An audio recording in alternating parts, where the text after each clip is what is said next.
I'm rolling. Scene 17, George, take 2. Okay, music.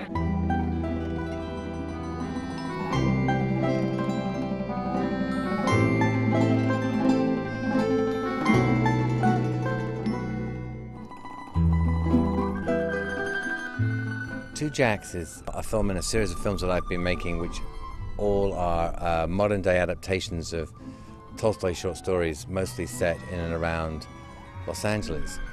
Well, look who's here. Jack Hussar. How you doing? I'm good, Lorenzo. How are you? I thought I got rid of you. Two Jacks, the original story is called Two Hussars, and the original story is about two cavalry officers, one in the 1830s and one in the 1850s.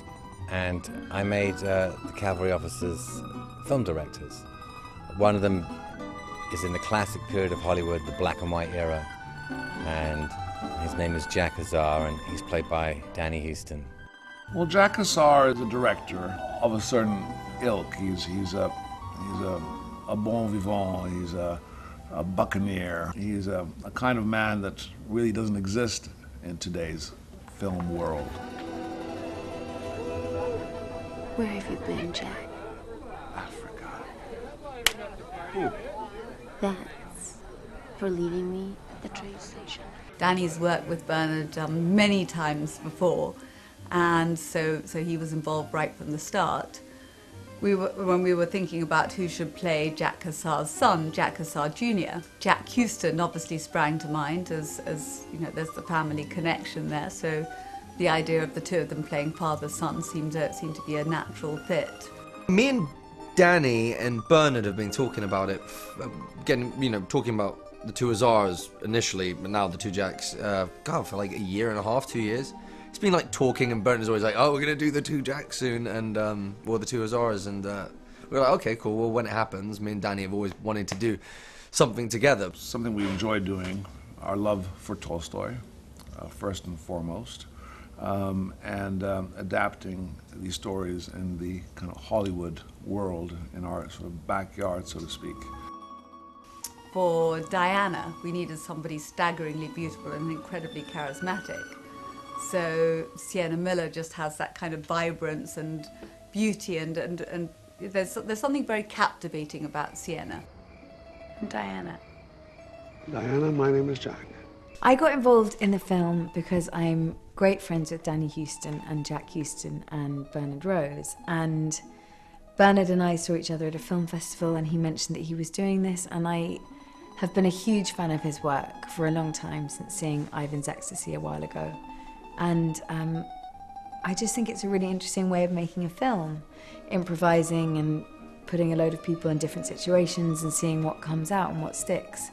And obviously Danny and Jack are fantastic actors, so it was just a natural thing to want to do. 31 Frederick, take 1, marker. Bernard has a very interesting style as a director, and on this movie we worked off a very detailed outline, so we never had an actual script. So that meant that it gave the actors a lot of freedom, and I think that's something very attractive to actors, to come on board something and be able to kind of create your own character and improvise. And I think that gives the movie a wonderful level of spontaneity that makes it a little different. You know how Bernard works, he writes like a 30-page treatment. There's no dialogue at all. He basically describes the scene, what's happening in the scene, and then you run with it. So I read the treatment, and actually it was pretty good. So I called Danny, and me and Danny spent sort of a couple of days on the phone discussing it, and then we were like, we might as well just do it. I met with Bernard Rose, and he said that it was going to be basically an improvised film, which I've done once before. The only thing was, in that story, I had my own character. In this story, I was playing the older part of another person. The thing with improv is it's doing that listening as well as responding. So you're listening, and then, but the hard thing is like I was kind of a little bit nervous working with her, and it was kind of like to keep trying to listen and get out of my head and like listen, what's she saying? Yes, there we go, and kind of like relax with the whole thing. But it ended up being so great. I believe in all of us that we're going to make something fantastic. This is going to be it. This is like the opportunity that I've been waiting for. So Jack Hussar arrives in Hollywood, and he's broke, he's down on his luck, he's washed up. Excuse me, this might be an odd question. Are you Jack Hussar? And he gets picked up at the airport by Brad, this very ambitious young producer who is desperate to make it and immediately sees the potential that attaching himself to the wagon of this great but somewhat tarnished filmmaker could be his entree into Hollywood high society. It was just kismet that brought us together, you know, like fate. And indeed it is, and they end up at this fantastic party, which we shot in a really fantastic house, actually, which the house that used to be owned by Madonna back in the early 90s. And this was actually the very, very first house built under the Hollywood sign. So this is a true Hollywood house in the classic style. You know, I didn't really want to be specific about the period. It's sometime in the past. So Julia Clancy, who did an amazing job with the wardrobe, kind of designed it in a kind of faux, almost 1920s style. I wanted the whole thing to be seamlessly beautiful and everyone to be very kind of coordinated and elegant. And I look at glamour and Hollywood as something which is quite timeless. Julia makes these incredible pieces that are glamorous and beaded and very luxurious in their essence. And everyone in the film just looks fantastic. I had a beautiful beaded headpiece. And it really helped contribute to who she was, the character. What are you doing there, Jack? Let's play a hand. Now, Jack, I'm tired. I got a big day tomorrow. Yeah. You have nothing I want, Jack. My character, Lorenzo de Concini, is a very intimidating guy, a very powerful guy. I run the studio. And Danny Huston, who plays Jack Hussar, is a gifted director who doesn't make any money. He's a genius, an auteur, if you will.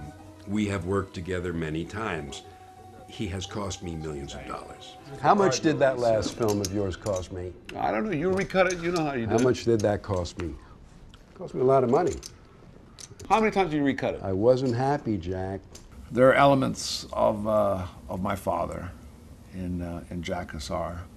There are elements of other directors that had that largeness. Danny, of course, in many ways is riffing on and drawing on the legacy of his father, John Huston,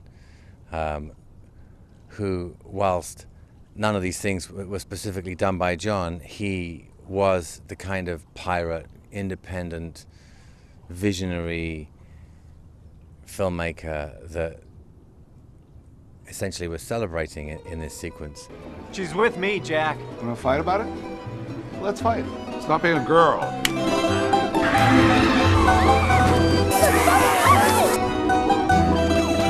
Fine, it's my movie. You direct it the way I want you to. The story then jumps forward an unspecified number of years, many years later, and becomes about his son. Jack Hussar, how you doing, kid? It's great to finally meet you. Same here.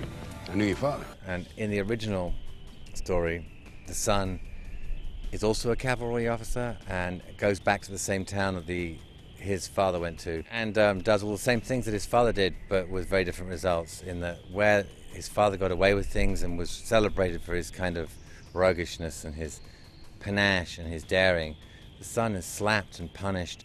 I think there's a lot of parallels with the story with my life and Danny's life. I think we both have that. I think Danny very much from my grandfather and his father. John, being the director he was, the maverick, the renegade, would go out and make movies. And also me being someone of that family, coming into the business and trying to make my own way.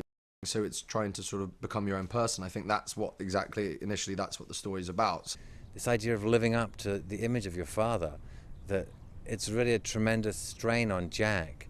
And I think that's the theme that audiences today will relate to, because especially in Hollywood, you have a lot of kids, famous parents, trying to kind of like live up to people's expectations of them. She's a nice girl, Jack.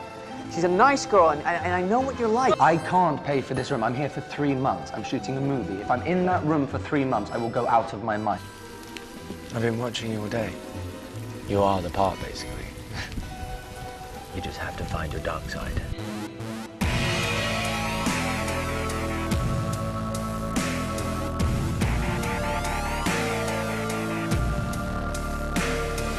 Laura, this is my new director, Jack. Hi, Laura. That was unbelievable. Laura belongs to me.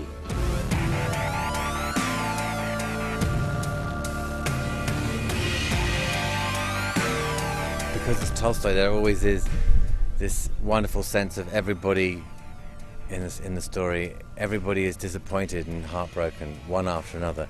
It's actually, as John Ford said, if you structure a story as a series of anticlimaxes, people will mistake it for realism. Goodbye, Brad.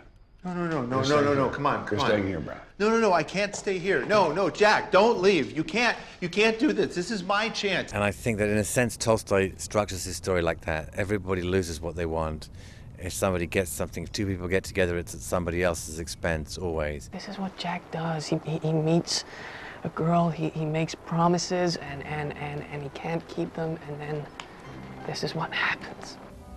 When one adapts Tolstoy, it's really incredible what one finds. And really only in the process of making this film have I realized that this film is about broken hearts.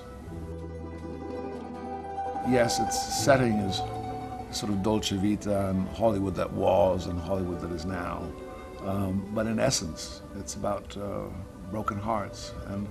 And that makes the film quite romantic and also nostalgic.